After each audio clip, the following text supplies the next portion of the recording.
Hey, greetings from Created by Mr. Hughes. It's great to be here with you this evening. I just wanted to share some thoughts about poetry as April is National Poetry Month. And when I taught sixth grade, I actually taught sixth, fifth, and fourth graders, and I was teaching them poetry.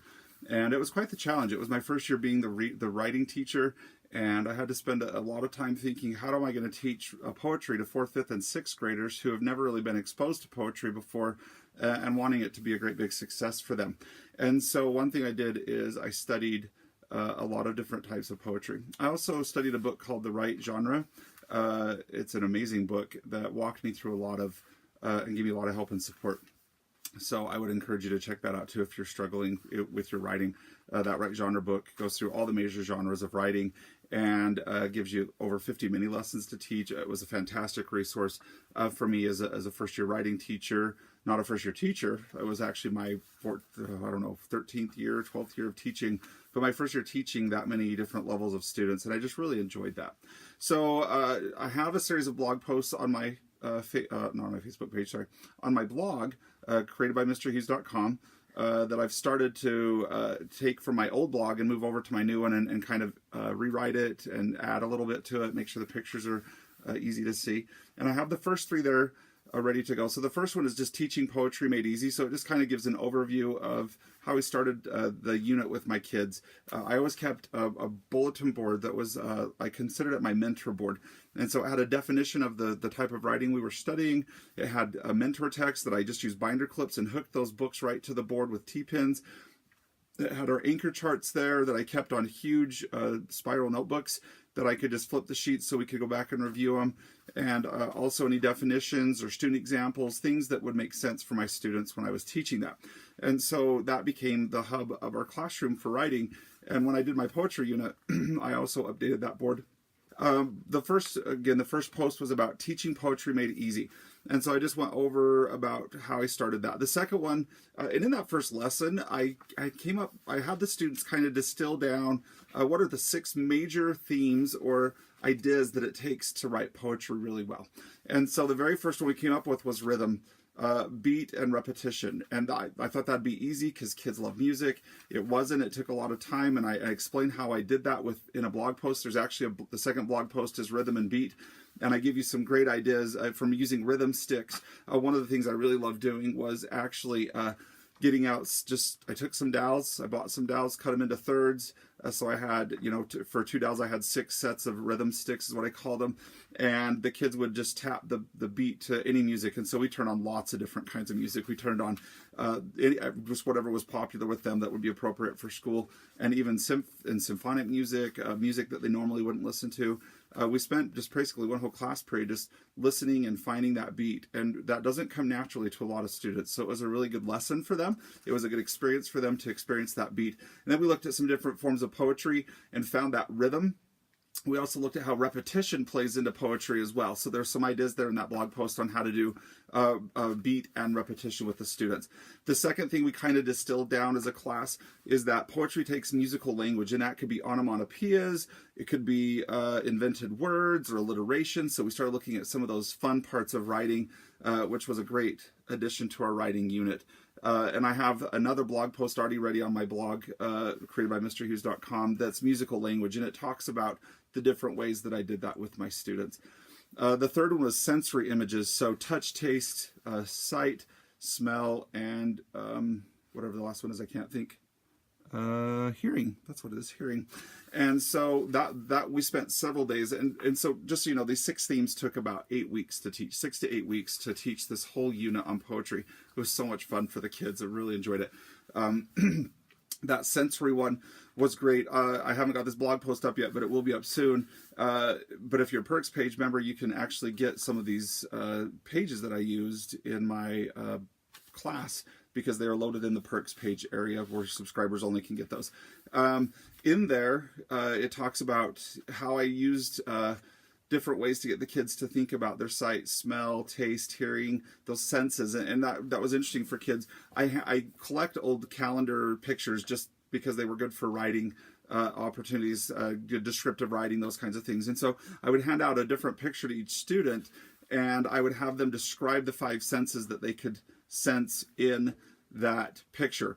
However, before we did that, I did a great activity. It was so much fun. I kind of did that on the fly, and I made a little work mat, is what we called them. And I took a little piece of candy, and I gave each of them a work mat, and I explained to them what was going to happen. I said, you're going to close your eyes, and you're going to reach in this bowl, and you're going to take this piece of candy, and you're going to pretend it's the very last piece of candy you ever get to eat on the earth. And so you're going to want to make sure you write the best description you can of all the 5 senses, so that, you know, later when you want to review that and remember what that tasted like, you have that opportunity to do that. And so I used gummy bears and sour gummy worms, and it was so fun. The kids took them. They were feeling the texture. They smelled it with their eyes closed. They had to do a whole bunch of stuff with their eyes closed before I let them open their eyes and continue on. I let them work for 5 to 10 minutes, and then they shared with partners, and then we shared out with the class. And it was great to see the description level. From there, we moved to the pictures. And that was harder transition for those kids to move to the pictures, because those pictures, when you talk about the smell in a picture, and it's a picture of an ocean or a picture of a forest, the kids are like, well, I'm not going to lick that tree to see what it tastes like. I'm not going to lick the rock to see what it tastes like. And so it took some discussion to talk about, you know, our smell and our taste are really well connected. So if you're standing in a forest and you can smell that piney smell, what's that going to taste like to you? So it was still a challenge for them. I think if I were to change that in the future, I would definitely put them in partners first with one picture and the work mat, and have them work through that together and discuss it. And then as a follow-up activity, give them each their own, or homework activity, give them each their own picture and that work mat, and have them go work through that. But we spent a decent amount of time on the sensory part of that. Then we moved on to comparisons, and we worked on similes and metaphors, because that is a huge part of poetry. If you look at poetry, there's a lot of comparing things, two different things, two unlike things, as part of that poetic form. And we had a great time doing that. We watched some great videos from YouTube. There's the simile metaphor song that my kids really enjoyed. We sing it over and over and over again. It's about two little superheroes. One's the simile, one's the metaphor. And it just did a lot of good comparisons. We also watched just some fun commercials. If you pay attention to, you know, secular TV, you'll see that there's a lot of comparisons that go on in those moments on commercials. They're always comparing two unlike things, and you'll hear them say the words like or as. For the similes, metaphors are harder for the kids. That was really a challenge. We worked through those and spent quite a bit of time working through metaphors. That was definitely a bigger challenge than similes, because throwing like or as in there tends to come more naturally to the students than the comparison without like or as, still comparing those things. The next thing we worked on was shape and form. So we talked about white space in poetry. We made sure that kids were, made sure the students were able to understand how white space plays into poetry, the way the words are formed, the shape. We talked about line breaks. Where do we break a line in poetry? And it doesn't have to always follow the rules of grammar, which was hard for them, because we just spent the whole year up to April, March, I think it was March just when I started, really exploring grammar and being correct in our, you know, sentence structure, and really hammer that into them. So then when we're telling them to break the rules, it was hard. We also talked about when you break the rule on purpose, when you know that you're breaking a rule, it's different than if you just accidentally break a rule. So we got them to work through that. And then we started looking at the different major forms of poetry. And I had the kids practice, and we went through a lot of them. What I found, though, and that was our 5th thing, and the 6th thing we distilled in that very first lesson, was that some poems rhyme. And it was interesting, because kids are under the impression, I did not understand how confusing that was to students. They were under the impression that all poetry has to rhyme. So when we pulled out Langston Hughes, for example, and we looked at some of the poems of Langston Hughes, they didn't rhyme. There was some repetition in them and some rhythm. There was some different beats that were in that poem and some repetition, but there was no rhyming. And that was a huge eye-opener for my students. And I will tell you that rhyming is one of the most difficult skills that students experienced in my 4th, 5th, and 6th grade classes. And I just totally felt like a failure as a reading teacher, or something had happened to my students, because when we were trying to rhyme to make couplets or those different types of poetry, it's crazy how difficult it was for them to rhyme two different words. Trying to think of the example. I got a bike, it was brand new. And I wanted the kids to finish that couplet for me, and it had to have the same number of syllables and rhyme with new. And one student raised his hand. He was so proud of himself. And he said, and I wrote it down the street. And I just was like, oh my heavens, what just happened here? I do not understand. I'm so confused. I was so frustrated. and I just finished it for them, and I wrote it down the avenue, and they're like, oh, I get it now. And so they tried it, and they still couldn't do it. And we spent about 1.5 class periods, and these class periods were about 80 to 90 minutes long, and it took about 1.5 days of just going over and over rhyming for them to truly get it. And it was so confusing to me. So that was one caution I had when looking at forms of poetry. If you're going to do rhyming ones, they're very difficult to do well without just throwing random words in there. I did make the mistake of giving them a list of rhyming words. Scholastic has a rhyming dictionary. It's a fantastic resource. And if you don't have that, I encourage you to look at getting a rhyming dictionary for your students, because it is a great asset to them once they understand the concept of rhyming.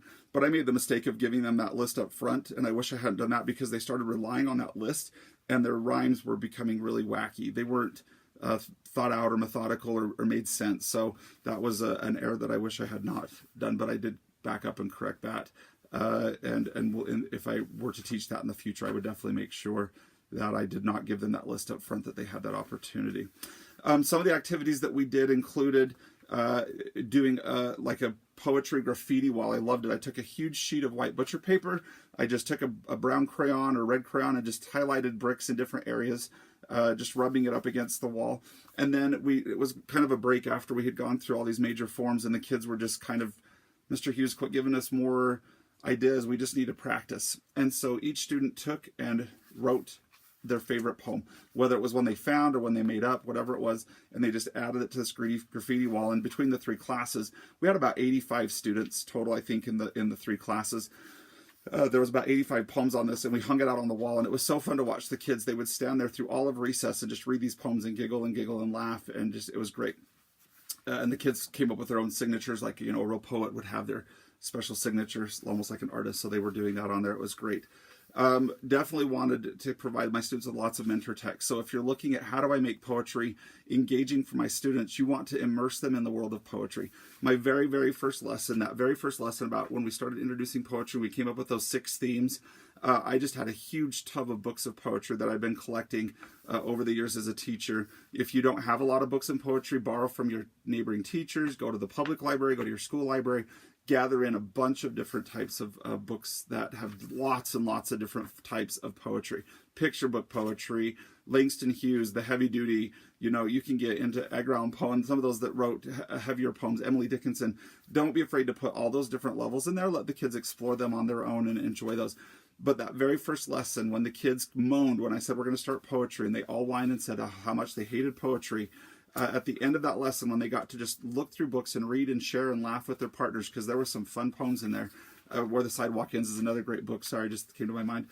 When they start looking at those types of poems and realizing that it's not all about rhyming, there's different ways to do poetry, there's different lengths and styles.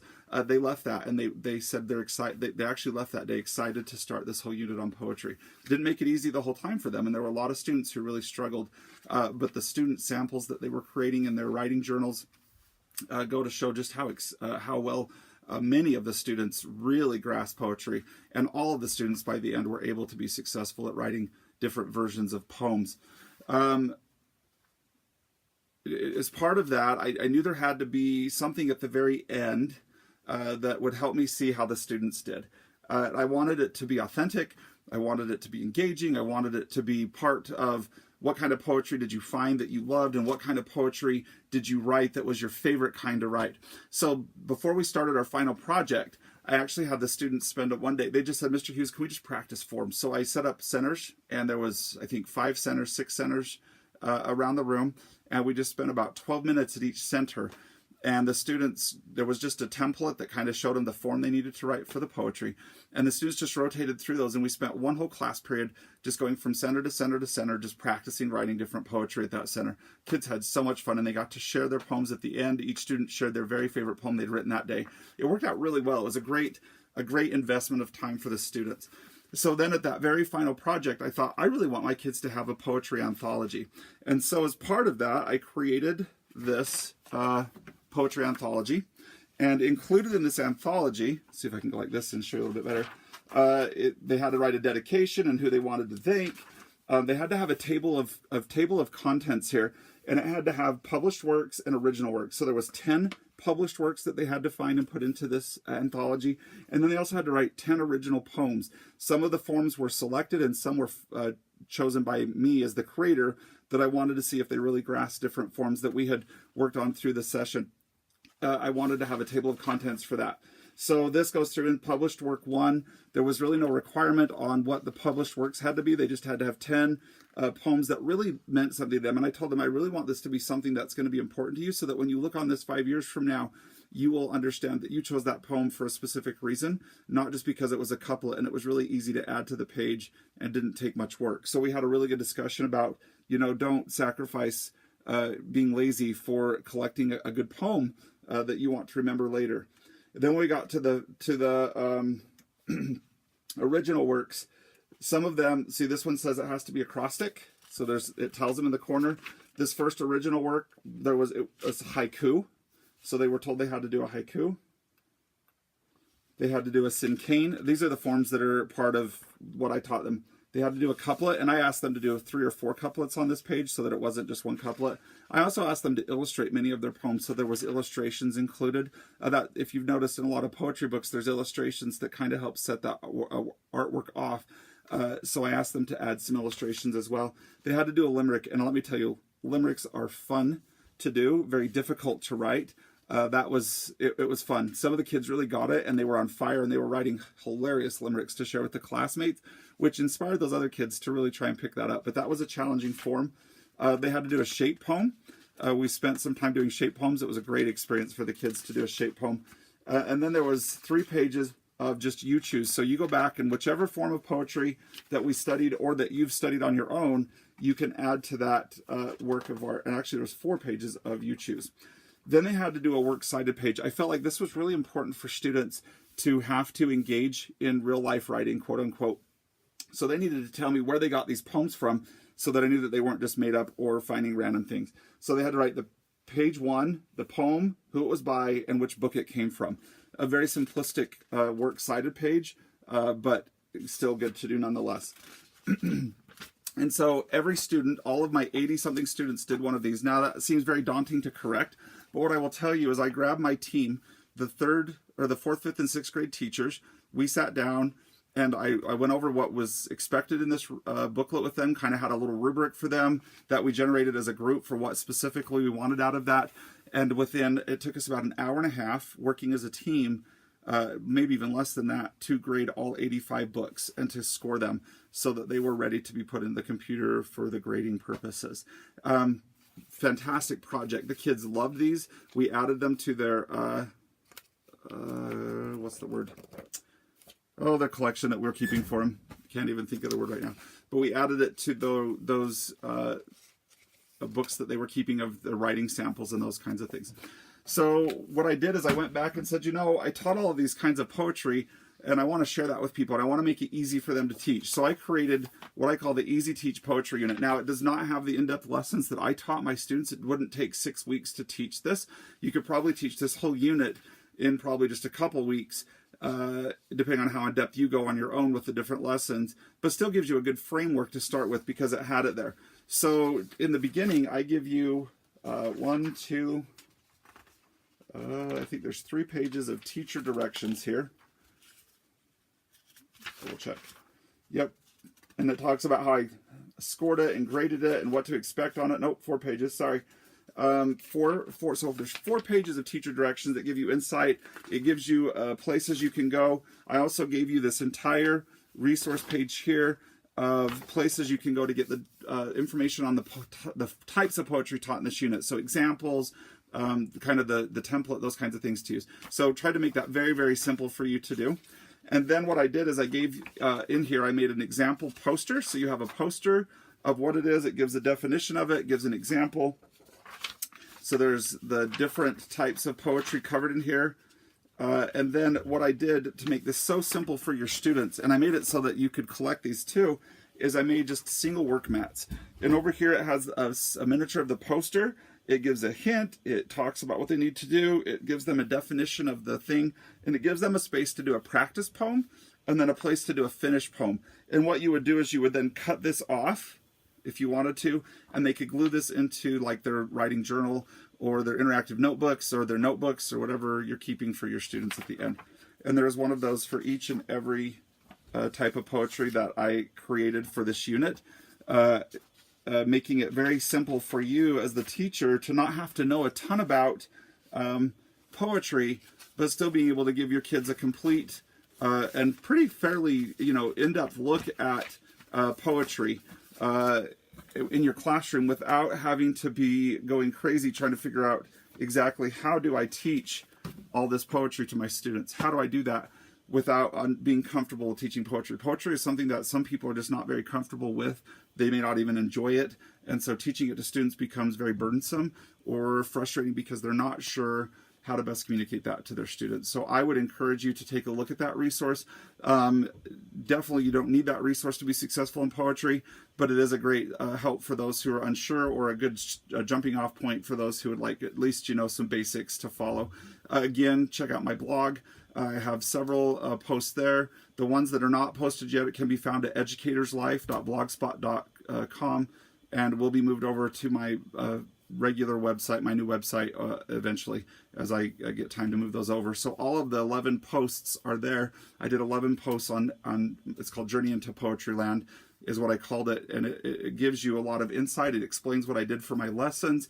It talks about the homework assignments that I would give each student each night. At the end of each lesson, I'd give them a poem to take home, and we mixed grammar with poetry, so they would have to identify some of the things that we talked about in poetry, but I'd also tell them, okay, and you also have to circle all the common nouns or proper nouns, or you need to look for adverbs or adjectives or those kinds of things, descriptive words, as part of that assignment, so that I could really keep the grammar and writing blended, so it wasn't just solely poetry, but we were looking at what it takes to be a good writer as a whole.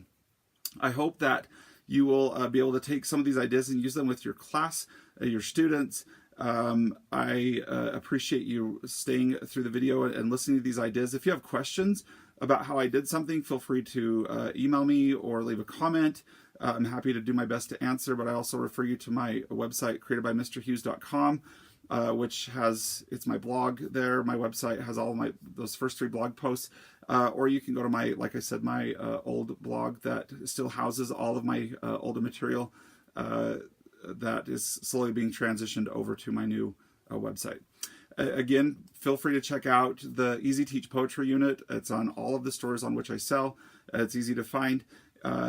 Has hundreds of reviews, very successful with teachers and students. So I feel like it is something that you would find of great value with your students. So, if you're like me and writing was kind of scary, this is a great jumping off point, and it will be a great resource to you as you start working with your students. I just want to say thank you. Happy April with Poetry Month, and I wish you the best of luck and success as you take your students into Poetryland. You will survive the journey, and thanks, and we'll stop by again soon.